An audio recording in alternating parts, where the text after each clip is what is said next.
Before we dive in, let me know in the comments, what country are you watching from? I'd love to see where our viewers are tuning in from. And if you enjoy the video, don't forget to like, comment, and subscribe for more. My wife Romy and I had been dreaming of a short escape for months. Work had been draining us.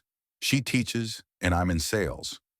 So when we spotted this Airbnb on a quiet island off the coast of Florida, it felt like fate. The photos showed a picture-perfect two-bedroom beach cottage, steps from the sand, surrounded by palm trees. The deal seemed almost unbelievable. Only $150 a night for an entire week. Way cheaper than anything else we'd found. In the back of my head, I thought, this is too good to be true. And honestly, the reviews should have made us pause. A lot of people warned about the owner charging crazy fees, like $200 if a chair wasn't put back in place or if you left a dish unwashed. Guests called him controlling, but we brushed it off. We just wanted to relax. 2 nights before our trip, I got a message from the host on the Airbnb app. His name was Mr. Heron, and he asked if he could call me. That immediately felt off. I'd stayed in plenty of Airbnbs and never once had a host wanted a full phone conversation. But canceling last minute wasn't an option, so I agreed. The call lasted around 20 minutes. At first he was polite, asking about my job, our plans, even about Romy. Then his questions started feeling personal, like he wanted to know our habits and routines. I chalked it up to friendliness, but it nagged at me. Not long after, he emailed me a 27-page PDF of house rules. Yes, 27 pages. It had bizarre instructions like, do not touch the thermostat, no visitors allowed, furniture must remain in its exact spots, and detailed cleaning orders for each room. He made me confirm I'd read the whole thing and demanded Romy's full name, phone, and email for emergency contact. We skimmed, said yes, and tried to ignore the weirdness. The day we arrived, we took a ferry to the island, and it was gorgeous. Crystal blue water, empty beaches, calm atmosphere. The cottage looked just like the photos. White paint, wide porch, steps from the ocean. Inside, though, it was dated. Floral couches, wood paneling from decades ago, squeaky floors. But we didn't care. We were here for the escape. We unpacked and went to cook dinner. And that's when I noticed everything in the kitchen was labeled. Literally everything. Cabinets had stickers, plates, bowls, utensils. Even the fridge shelves were marked with instructions like milk only or vegetables here. It felt less like a home and more like a setup for inspection. Right away, this creepy unease settled in. Both Romy and I felt like someone was watching us. While talking in the living room, I kept hearing faint clicks or soft hums. No visible cameras, no ring doorbell, nothing obvious. But one thing stood out, a shiny, modern Wi-Fi thermostat on the wall. The rest of the house was stuck in the past. Rotary phone, old TV with rabbit ears. Yet here was this smart gadget. We laughed nervously and tried to shake it off, but the feeling lingered. Days went by with swimming, beach walks, and cooking meals, but every night I'd lay awake, staring at the ceiling, certain someone's eyes were on us. On our third night, a storm rolled in. Thunder shook the house, the power went out for a few minutes. Not unusual for an island. When it came back, the Wi-Fi was down. As I tried resetting it, my Airbnb inbox pinged. It was Mr. Heron. Power outage. My housekeeper says hers went out too. I see the thermostat disconnected. Please reconnect Wi-Fi as soon as possible. My stomach dropped. How did he know the power went out? How did he know the thermostat was offline? He was supposed to be on the mainland, hours away. Suddenly, the thermostat felt less like a home accessory and more like a spy tool. Romy and I searched the house. In the living room, I noticed a bulky smoke detector. Climbing up on a chair, I spotted a tiny camera lens inside. My heart raced. We checked more and found 3 others. One in the kitchen, the hallway, and one pointing right at the bed in our room. Romy panicked. We taped them, but the damage was done. He had already seen us, unpacking, eating, even changing. That night, sleep was impossible. Every creak of the floorboards felt like footsteps. The phone call, the 27-page rules, him digging for our info. It all made sense. The next morning, I confronted him through Airbnb. He casually replied, "For security only, standard in rentals." But Airbnb's rules are clear. Cameras must be disclosed. He hadn't said a word. We thought about leaving immediately, but the ferry only came twice a day, and we'd already paid in full. Things got stranger. That afternoon, as Romy napped, I spotted a black SUV idling outside for half an hour before driving off. Maybe random, maybe not. Later he messaged, "Enjoying the beach? Weather looks great." But how did he know we'd gone? We hadn't posted anywhere. Romy checked. Location sharing was off. That's when it clicked. Maybe the Wi-Fi wasn't just for cameras. Maybe he was tracking our phones through it. We disconnected everything and switched to data. By evening, we decided to leave early. While cleaning, I noticed a small notebook under the bed. Inside were handwritten logs of guests, times they arrived, what they did, even arguments they had. Each entry matched reviews I'd read online. One note said, "Couple argued in kitchen, extra cleaning fee, he'd been spying and writing it all down." Romy called Airbnb support, but the signal was bad. They said they'd escalate it, but for now we had to stay put. That last night was terrifying. We stacked chairs against the doors, left the lights on. Around 2 a.m., the power cut again, this time longer. In the dark, we heard scratching at the window. My phone buzzed. It was him. Wi-Fi down again. Housekeeper checking in. My blood froze. Headlights flashed outside. The SUV was back. Romy whispered, "He's here."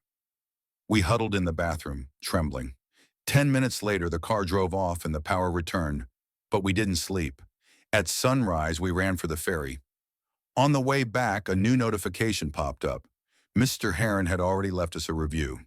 "Great guess. Followed all rules. 5 stars." We reported everything to Airbnb. They suspended his listing eventually, but I still check my accounts, wondering if he's still watching us somehow. That cheap paradise, it was nothing but a trap.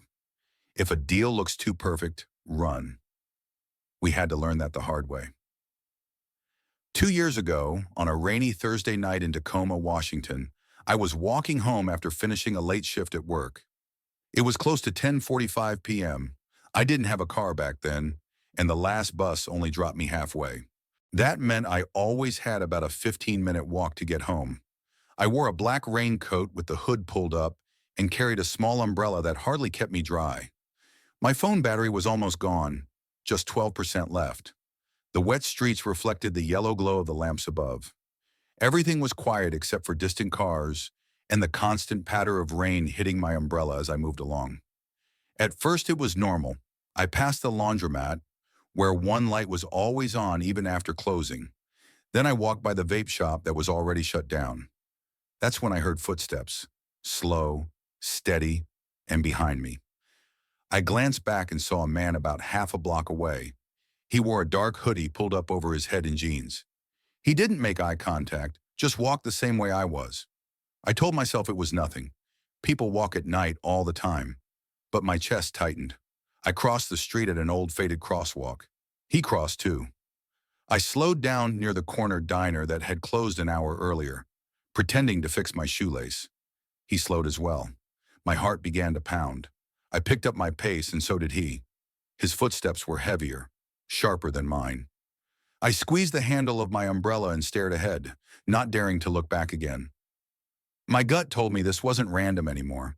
I needed to get somewhere safe. Up ahead, I spotted a small convenience store still glowing with lights. I rushed inside, the bell above the door ringing. Warm air hit me, smelling of old candy and coffee. Behind the counter, a man in a baseball cap nodded.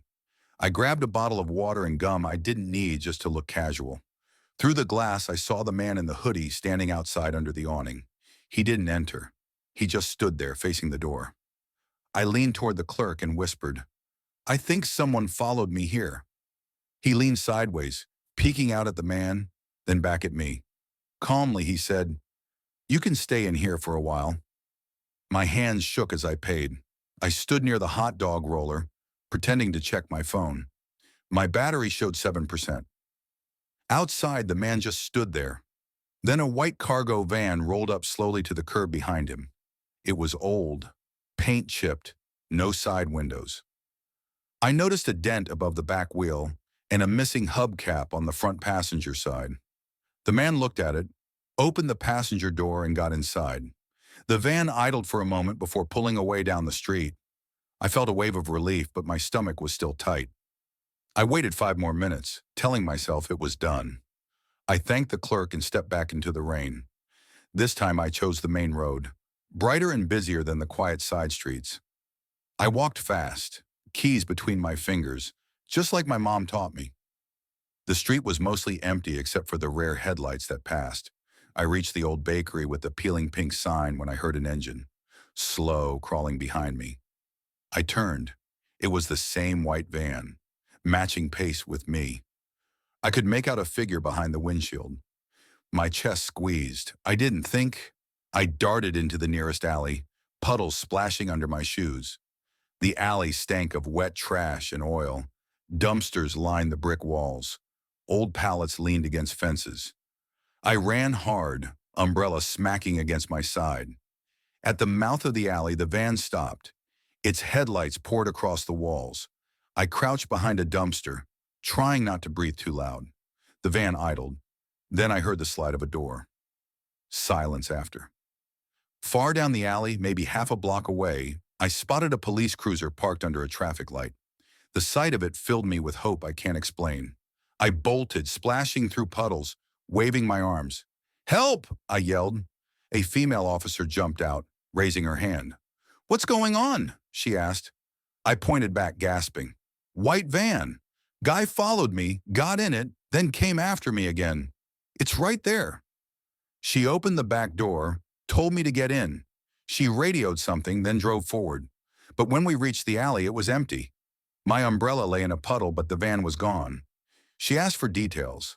I told her, old white cargo van, no side windows, dent near the rear driver's side wheel, missing hubcap, dirty paint. The man wore a hoodie, short beard, no license plate caught. She nodded, saying, "You did the right thing. Next time, don't wait. Call 911. She flicked on her lights and circled nearby streets. But we never saw the van again. I felt sick thinking about how quickly it vanished. She offered me a ride home, about a mile away. I agreed. The car felt like the safest place in the world. Rain sliding down the windshield. She handed me a card with her name and case number. "We'll watch for it tonight," she said. "Stay safe." She waited outside my building until I locked myself in. I sat on the floor in my wet clothes, phone finally dead. But for the first time that night, I felt like I'd escaped. The next morning, I walked back to the convenience store to search for my umbrella in daylight. It was gone. The clerk recognized me right away. "You okay?" he asked. I nodded. He said he'd seen that same van around before, but never knew who drove it. That day, I bought pepper spray and swore off late-night walks. They never caught the van. Even now, when rain falls and I hear footsteps, I picture that dented white van crawling beside the curb. This happened last year when I decided to sell my old desk. It was just a plain IKEA one I'd had for years. I'd replaced it with a standing desk. I measured it, snapped photos, and posted on Craigslist and Facebook Marketplace. I mentioned in the listing that it was on the 3rd floor of a walk-up, so buyers would need 2 people to carry it. That same afternoon, a man messaged me. No profile photo, just a first name. He only asked if it was still available and if I'd take cash. No questions about size or condition. I told him yes, but reminded him about the 3 flights of stairs. He replied with only a thumbs-up emoji. My building is a small brick walk-up with a buzzer that barely works. Usually buyers text when they arrive, and I meet them outside. I plan to check him out before letting him in. Just in case, I texted a friend, letting them know someone was coming for the desk. I left my door propped open with a shoe so I wouldn't fumble with keys later. He showed up just after sunset, pulling up in a silver sedan. The trunk was already open, and inside was a folded moving blanket, some bungee cords, and a long rope. He stepped out wearing a baseball cap and a hoodie. He didn't smile, barely spoke, just gave me a short nod, like this wasn't about a desk. It was some kind of deal we had arranged. "Third floor?" he asked. "Yeah," I said. "It's not super heavy, but awkward." "I'll need your help." He glanced past me at the entrance and said, "No thanks. I'll wait outside." At first I thought he was joking. I even laughed. "I can't carry it by myself." He didn't answer. His eyes went up, scanning the building like he was counting windows. I stood frozen until he finally shrugged. "Fine." As we walked up, his steps dragged across the stairs. On the second floor landing, he suddenly asked, "Anybody else live with you?" I lied and said my roommate was working a late shift. Truth was, I lived alone, but there was no way I was telling him that. At my apartment door, he stopped at the threshold. He leaned in, eyes darting over the locks, the furniture, even the Ring camera in the hall. He didn't step inside until I went toward the desk. "Nice place," he said. "Quiet building." Together, we lifted the desk from opposite sides and started down the narrow hall. Halfway through, he said in a casual voice, "I'm sure you heard about the woman who got raped and killed from Craigslist recently." The words froze me. The desk pressed against my ribs. "No," I forced out, trying to sound steady. He gave a tiny smile. "Yeah, people are crazy." My whole body wanted to drop the desk and throw him out, but we were trapped halfway down the hall.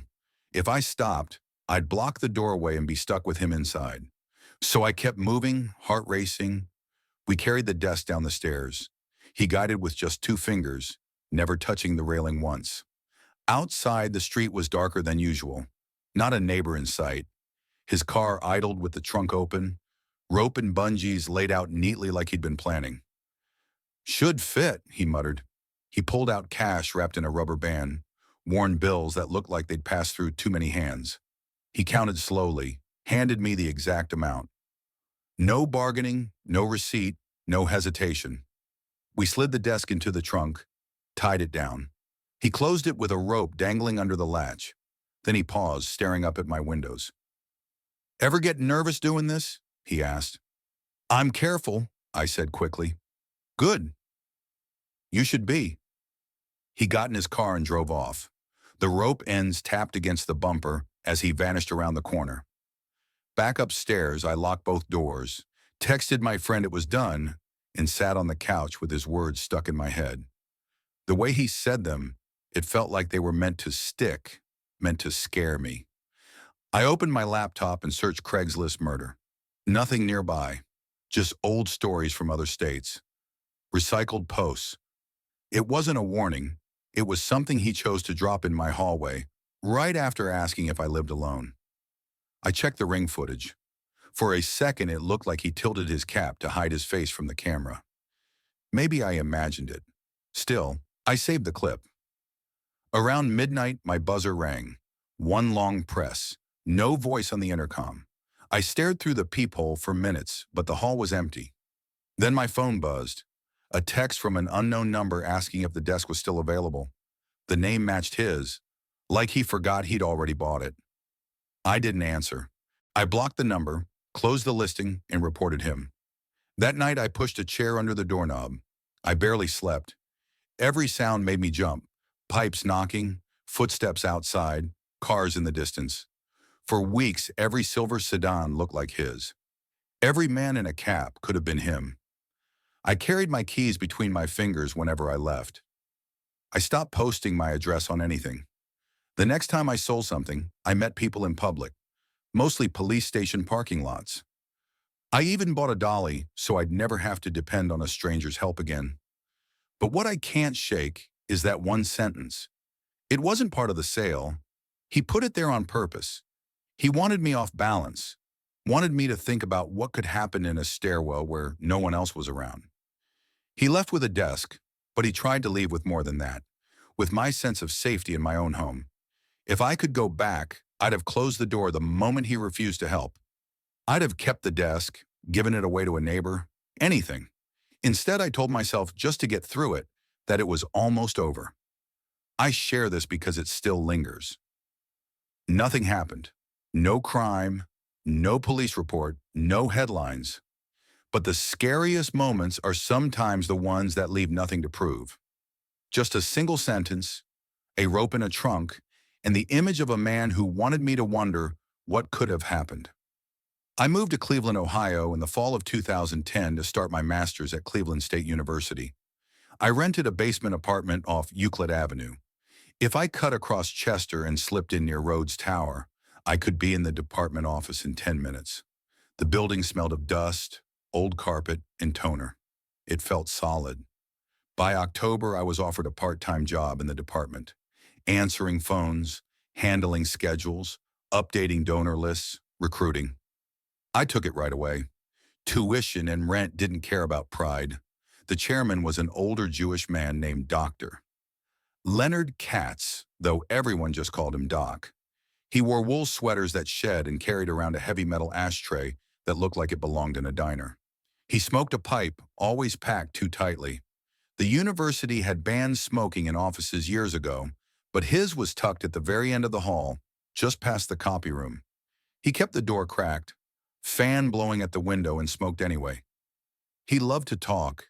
He told me about his parents in Brooklyn, about the synagogue his grandfather had helped build, and the Hebrew words he thought I should know. He showed me everything about my job, and then little by little, he started teaching me parts of his. Before long, I was helping with recruiting visits, alumni events, and donor meetings. We brought in money and people ignored the smoke. Before grad school, I had trained as an EMT, so he asked me to check his blood pressure a few times each week. He had gout, high blood pressure, and a heart that wore him down, though he didn't like to admit it. I'd write the numbers on sticky notes and slide them under his heavy brass paperweight. On Mondays, I brought him a jar of my grandmother's soup. He'd twist the lid open, breathe in the steam, and close his eyes like he was storing the moment. By winter, the routine felt like it would last forever. I got in early just after sunrise, turned on the lights, made coffee, and answered emails in the quiet. Doc arrived mid-morning, arms full of folders, a pipe in his pocket, and that heavy ashtray banging in his hand. He'd clear the pipe bowl even when it was already empty. One late winter evening, my phone rang at home. Doc's voice was calm but strange. He said he hadn't been able to urinate all day. I told him I'd call his son in Shaker Heights, and then an ambulance. Paramedics from university hospitals took him to Cleveland Medical Center. A nurse later said he wouldn't have lasted another day. They relieved the blockage, and the look on his face afterward was almost lost, like he didn't know what to do with the relief. He moved into a rehab place in Beechwood, clean and quiet with bright windows. I drove out with folders every few days so he could still feel connected. He circled names, scribbled tight notes, told me who to ask for money and how to ask. He said he missed the echo of our hallway. Late February, a colleague called his room to check in. A paramedic answered. They suspected a stroke. He died later that day at Cleveland Clinic. The funeral was in a small chapel on Taylor Road in Cleveland Heights. There was gray slush in the parking lot. His son thanked me for the soup, and I didn't know what to say. The first week back in the office without him felt wrong in a way I couldn't name. I boxed up his computer and phone, labeled everything with blue tape, but left the ashtray in the middle of his desk. Nobody wanted to touch it. The smoke smell in the hall slowly faded to a faint, sweet trace. A week after the funeral, I got in before sunrise. The building was quiet, running on night heat. I unlocked the office, turned on the lights, and set my bag down. The phone on my desk rang. Nobody called that early. I picked up, said hello. There was no voice, no silence, just steady static, like a radio between stations. Then came a sharp sound, metal against metal. I jumped up, chair rolling into the cabinet. It was the sound of Doc clearing his pipe into the ashtray. I had heard it 1,000 times. Then there was a long breath of static, like someone was near the phone, but refusing to speak. The line clicked off. I checked the caller ID. It said internal with the 4 digits that had been Doc's extension since the day I started. The same extension printed on the old directory in the supply closet. I knew it by memory. I walked down the empty hall to his office. The light above his door was off. The lock hadn't been changed, so I opened it with my key. The ashtray sat in the center of the desk. Two small flakes of ash, nothing more. The phone base was gone. I had packed it myself and placed it in the copy room. The line had been cut the week before. I told myself I'd imagine the number, imagine the sound. I told myself a lot of things until the rest of the staff arrived, and normal office noise drowned it out. Late that morning, Officer James O'Malley from campus police came into my doorway. His face was pale. He asked if everything was fine on our floor. I said yes automatically. He shook his head, looked down the hall. Just after sunrise, he said, while on rounds, he saw Doctor. He watched him walk past the copy room and into his office. Same sweater, same careful steps. The door shut behind him. The light never came on. O'Malley stood there, unsure if he should knock. He didn't. When he came back minutes later, the hallway was empty. He wrote down the time on his clipboard and kept moving. He didn't ask me anything else, and I didn't tell him about the call. That afternoon, the tobacco smell returned. Not strong, not spread through the whole floor, just a faint sweetness over the carpet outside his office. I stood there too long, breathing it in, staring at a closed door with a nameplate that would soon change. The semester ended, then another. I graduated the next year and took a job across town. When I visited campus, the hallway on the fourth floor looked more worn each time. A new chair sat in Doc's old office. The ashtray disappeared into storage. In fall 2018, I came back to give a talk. I got there early, walked the halls by habit. The fourth floor was dim and cool. The new chair had a glass nameplate where Doc's paper sign used to hang. I stepped into the copy room to print my handouts. On the top shelf sat a familiar cardboard box.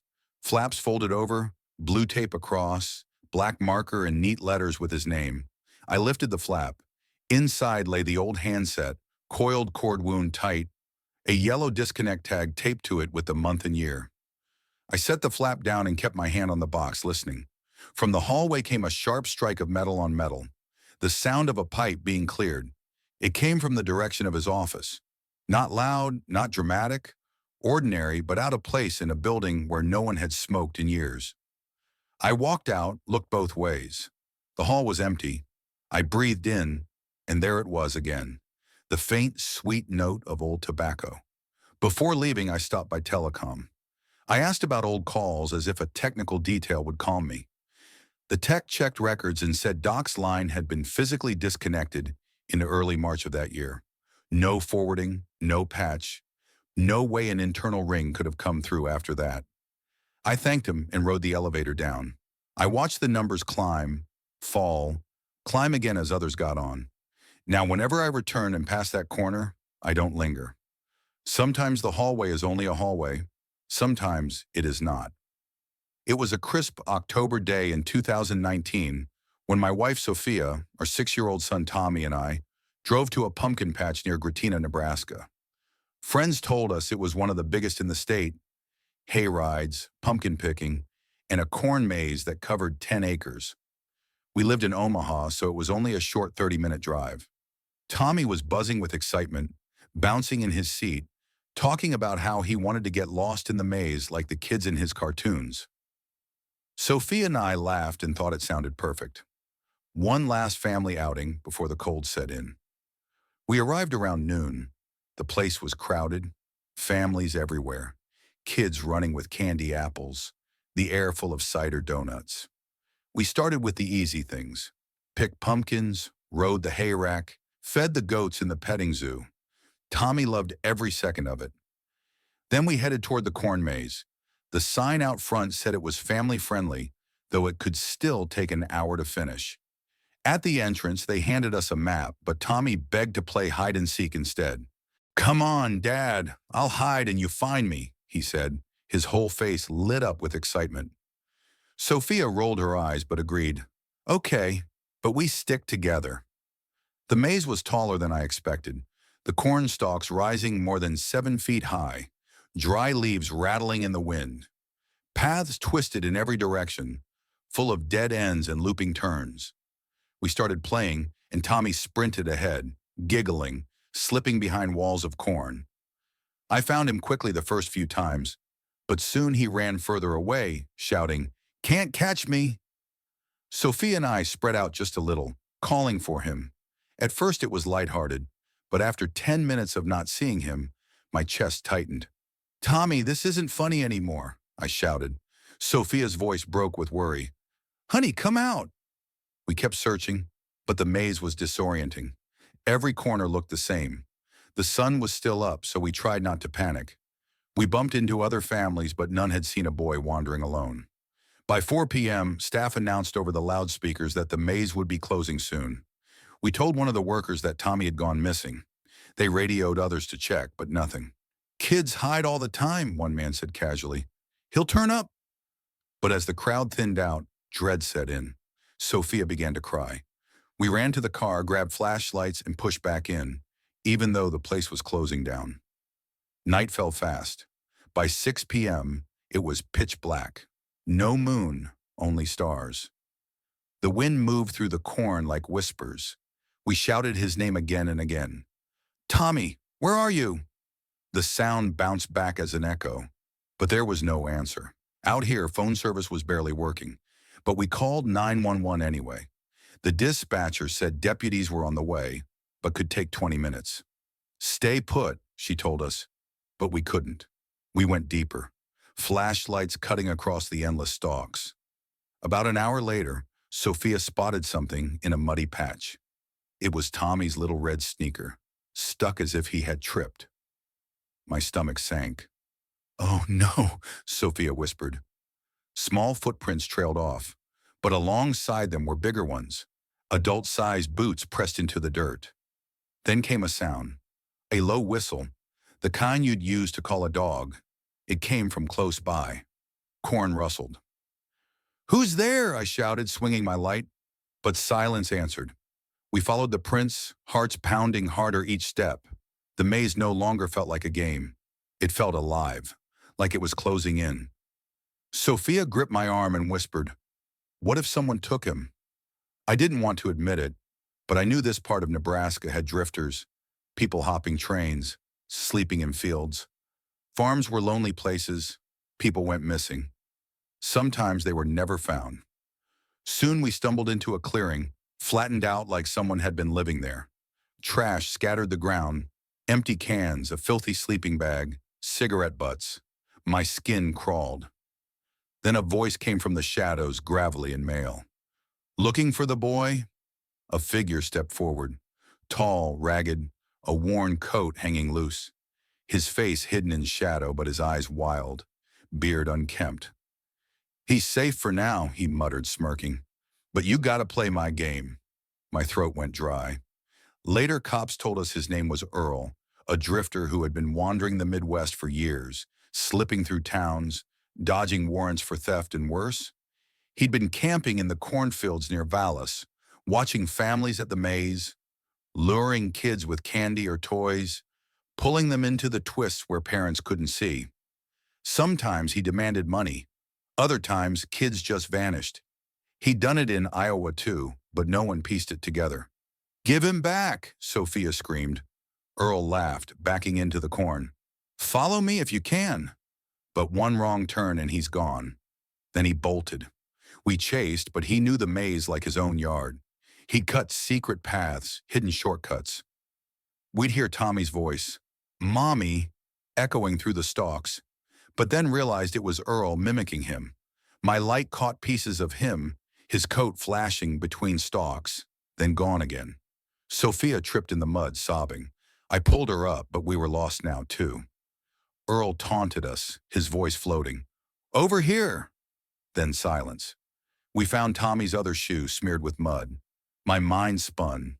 Ransom notes in barns, kids missing in fields, stories of bodies in ditches. Real headlines I'd read before, and now it was us. Finally, a cry cut through the dark. Real this time. "Daddy!" We ran, shoving through corn, until we burst into another clearing. Tommy was there, tied to a stake, gagged, his eyes wide with terror. Earl lunged at me with a rusted knife pulled from his pocket. Instinct took over. I tackled him, rolling hard in the dirt. He slashed my arm, hot pain ripping through me. Sophia grabbed a rock and smashed his hand. He screamed, dropped the knife. I pinned him, shouting for help. And then, flashlights, barking dogs, deputies flooding in. They tore Earl off me, cuffed him, untied Tommy. Our boy was shaken and cold but alive. Later, we learned Earl had been watching us since noon, waiting for Tommy to wander. He planned to demand $5,000, hide out in an abandoned silo nearby. That night, we drove home in silence, Tommy asleep in the back. Sophia held my hand, but neither of us spoke. The pumpkin patch shut the maze down for a week. Even so, I still wake sweating, hearing that whistle in the night wind. Corn mazes, never again. In December of 2007, my family's world changed forever. My cousin Leah Hickman was only 21. She was bright, kind, and just beginning her adult life. She worked at a hair salon in Huntington, West Virginia, and lived in a small apartment building near Marshall University. The last time I saw her was just before Christmas. She was happy, talking about how she couldn't wait for the holiday break. Always smiling, always planning ahead. None of us could have imagined what was about to unfold. On the night of December 14th, Leah finished her shift at the salon and went home.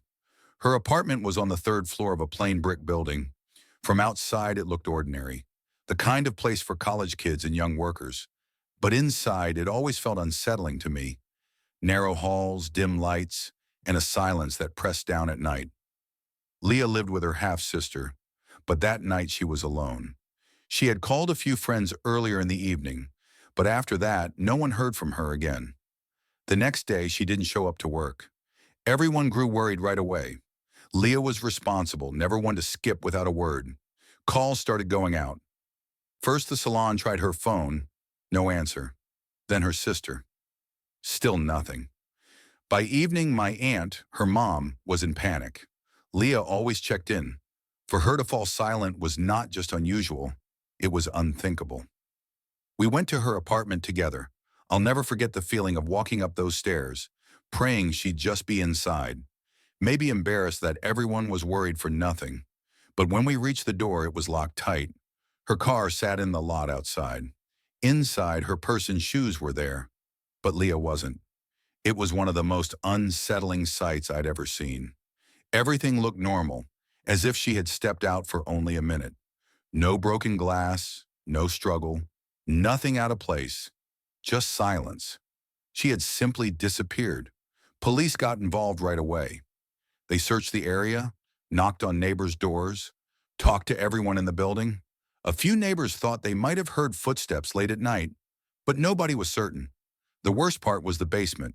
Dark, damp, full of old storage rooms. Police checked it but didn't find anything the first time. The air down there was heavy, unsettling. For days the search stretched on. Flyers with her face covered Huntington. Our family sat by the phones, waiting for news that never came. Each night I tried to sleep, but every time I closed my eyes I saw her, where she might be, if she was scared, if she was even alive. Then on December 19th, 5 days later, police returned to that same basement. That's where they finally found her. Leah's body was hidden in a crawl space beneath the stairs. Even now, typing these words makes my chest tighten. To know she had been there the whole time, while we walked above searching for her, is unbearable. The case exploded across West Virginia. People wanted to know who could have done such a thing to a kind, hard-working young woman with no enemies.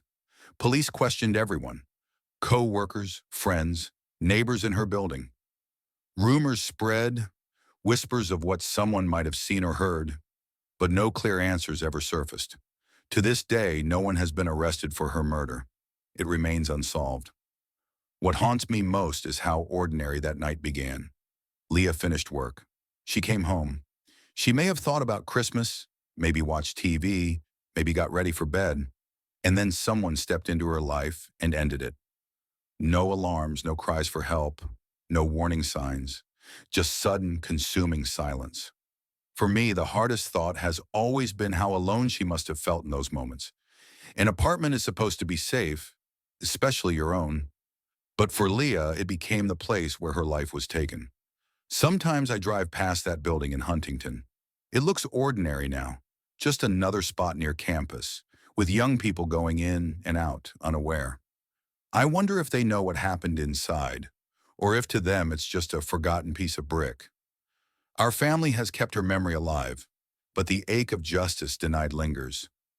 We still don't know who stole her away or why, and that's the most terrifying part.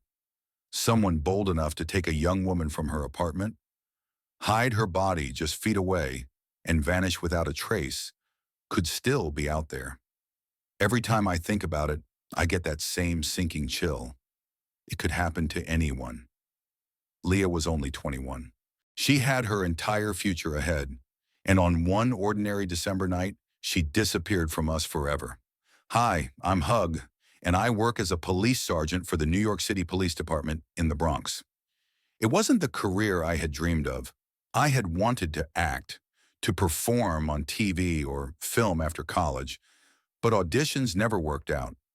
So the badge became my path. Most of my shifts weren't extreme. Calls about people in distress, arguments that calmed down, routine patrols. But in October 2016, I lived through something I'll never forget. It was around 6 p.m. when a call came in about a woman behaving erratically in her apartment on Pugsley Avenue in Castle Hill. Neighbors had called before. This time, I was sent along with my team. Dispatch hinted it could involve someone emotionally disturbed. When we arrived, an EMT was already inside speaking to the woman in her living room. She had set down a pair of scissors she had been holding and seemed calmer. The EMT explained the situation. Instead of waiting, I decided to move closer, thinking I could de-escalate things myself. She looked about 60, gray hair, worn face. When we approached, she backed into her bedroom. My instincts took over. I followed, other officers behind me, assuring her she was safe, that we just wanted to help. She had the scissors again, but I talked her into placing them on the bed. Relief hit me for a second. I thought we were making progress, but then it all went wrong. I stepped closer, trying to gently secure her before she grabbed the scissors again. Protocol says wait, take it slow, use non-lethal options if possible, but I thought I could handle it then and there. She moved quicker than I expected. She lunged to the bed, pulled a baseball bat from under a pillow, and stood tall, gripping it hard. My heart pounded. I drew my gun, backing up, shouting for her to drop it. "Please, drop it! I don't want to hurt you!" I shouted again and again, but she didn't listen. She raised the bat, stepping closer, swinging for my head. In that instant, I saw my life end. I fired 2 shots. She fell to the floor, the bat slipping from her hands. She moved weakly, groaning, then went still. My hands shook as I radioed for help. The EMT rushed in, and we began CPR until paramedics arrived. But it was too late. Her name was Deborah Danner. She was 66 and had lived with schizophrenia for decades. Later, I learned she had written about her struggles, about how mental illness was like a curse, painful, but not supposed to be fatal. After it happened, guilt crushed me. Why did she swing? I whispered to myself. Why did it come to this? I wasn't a violent man. I had handled dozens of these calls before without pulling the trigger. But in that second, it was her or me. I thought of my family, my future, everything on the line. Could I have waited for the crisis intervention team? Could I have used my taser instead? The department had clear steps for these moments, but it had all unfolded too quickly. Within hours, I was placed on administrative duty. My badge and gun were taken. The mayor said I hadn't followed protocol, that Deborah might still be alive if I had. Protests began the next day. Crowds marching from her building to my precinct, chanting about Black Lives Matter, chanting about police brutality. I was white, she was black. The headlines wrote the rest. Months later, I was arrested, charged with second-degree murder. The trial was grueling, every detail laid bare. I told the judge exactly what I saw, how I acted when the bat was raised. In 2018, I was acquitted. Self-defense. But acquittal didn't erase the memories. I still ask myself, could I have saved her life another way? One of my partners, Edward, had helped with CPR, working with me for nearly 10 minutes until paramedics arrived. We had hoped she'd survive. She didn't. I'm still on the force today, back to routine duty. Nothing like that has happened since. But that night changed me. It showed me the razor's edge we walk in this job, especially with mental illness involved. We need better training, more support, more options, because no one should die that way, and no officer should have to live with it. In 2013, I went to San Juan, Puerto Rico, for my brother's destination wedding. The air was warm, the ocean breeze light, the whole family buzzing with joy. I was 18, sharing a resort room with my older sister and her boyfriend. It should have been perfect. But something strange started. It began with a phone call around 8 p.m. We were in the room quiet, my sister reading, her boyfriend scrolling his phone. The room phone rang. I answered. A deep, cold male voice said, "This is the front desk." Something about his tone made me uneasy. "You need to shut up. You're being too loud," but we weren't. No TV, no music, nothing. I hesitated, thinking maybe my dad was pulling a prank. "Is this serious?" I asked. The man growled, "Dead serious." Then he hung up. My dad swore it wasn't him. My sister and her boyfriend exchanged uneasy glances. We tried to shrug it off and went down to the hot tub with family. But the tension lingered, heavy, like a shadow we couldn't shake. Hours later, after midnight, we returned. The room felt different, colder somehow. Then the phone rang again. The same voice, sharp with anger. "You think you're funny?" Running around the halls like animals. "You need to stop," my voice shook. "We weren't out there." He hung up. This time I called the actual front desk. A calm, professional woman answered. "No one from the hotel has called your room tonight," she said firmly. When I explained, she sounded concerned, promising to send someone up. 15 minutes later, a staff member knocked. He looked weary, like this wasn't new. Quietly, he told us, "We believe the calls are from a guest down the hall. He's caused trouble before. We're asking him to leave tomorrow. Please don't engage."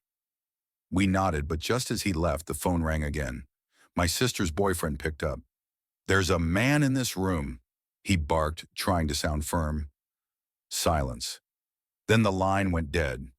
We unplugged the phone, hearts racing. That should have been the end. But at 3 a.m., a faint scraping noise woke me. I sat up. The others slept. Holding my breath, I listened.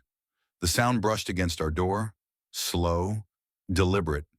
A shadow appeared under the crack. Someone standing just outside. I didn't open it. I stood frozen, staring, until the shadow slid away. Morning came, and with it, a note slipped under our door. Shaky handwriting on hotel stationery. "You ruined my night. I hope you understand now.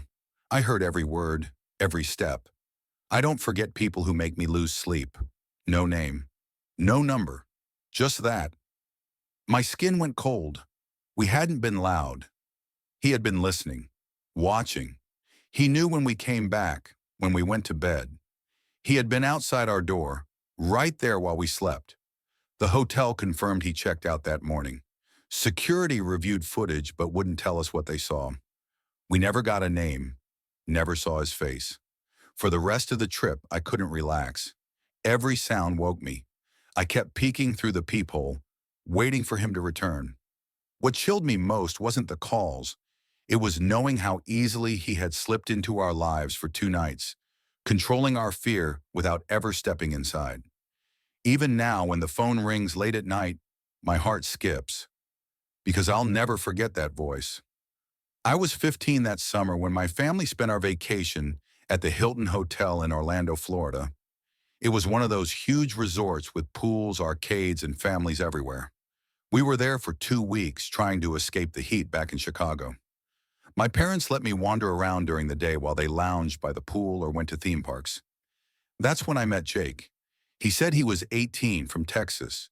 Tall, messy brown hair, always smirking like he was planning something. He seemed cool at first, but there was something about him that felt off. Jake was trouble from the start. He snuck into the gym at night, messed with vending machines, and loved pulling dumb pranks. One time he made me help him swap the men's and women's bathroom signs just to watch people's reactions. At the time I laughed, but now I realize how stupid it was. He had this wild energy, always saying life was boring without chaos. I didn't really have friends at the hotel, so I tagged along. My parents met him once in the lobby and thought he was polite enough, but they warned me not to get into trouble. On our fourth night, things changed. It was 2 a.m. I was in my room scrolling my phone while my parents slept when I got a text from Jake. "Hey man, can't sleep. Let's go prank some doors. Knock and run. Meet me in 5." I hesitated but eventually slipped on my sneakers and snuck out. Jake was waiting by the elevators, grinning. We started knocking on random doors, sprinting around the corner before anyone answered. It felt harmless at first, just some old people annoyed at being woken up. But then Jake led me down a side hallway I hadn't seen before. It was narrow, dim, with a staff-only sign hidden by a plant. The lights flickered, and it smelled old and damp. At the end was a maintenance door cracked open. Jake pushed it slightly and peered in, smirking. That's when I saw him. A tall, thin old man in a faded gray hotel uniform, pale skin, deep wrinkles, eyes so dark they looked like shadows. Before I could react, Jake suddenly yelled behind me, his voice sharp and cruel. "Dad, here he is. Tonight's meal. Catch him." My whole body froze. Meal? I spun around, and Jake lunged at me, his playful smirk gone, his face twisted into something mean. He was bigger and stronger, but I swung blindly and punched him in the nose. There was a crunch, blood everywhere, and he stumbled back. I bolted down the hall, sneakers pounding the carpet. Behind me, Jake cursed, and the old man's raspy voice growled, "Get him!" I sprinted for the main hall, too scared to look back. I didn't dare wait for the elevator, so I tore down the stairs, lungs burning. I crashed out a side door into the pool area, the humid night air hitting me hard. Without thinking, I dove straight into the deep end, clothes and all. The cold water shocked me, but I swam to the bottom and held my breath, hiding in the shadows. Above, I saw the old man step onto the pool deck, scanning the water. His voice echoed, low and threatening. "I know you're here, boy. You can't run forever." My chest ached, bubbles slipping from my nose. Just when I thought I couldn't hold it, I heard another voice, my dad's.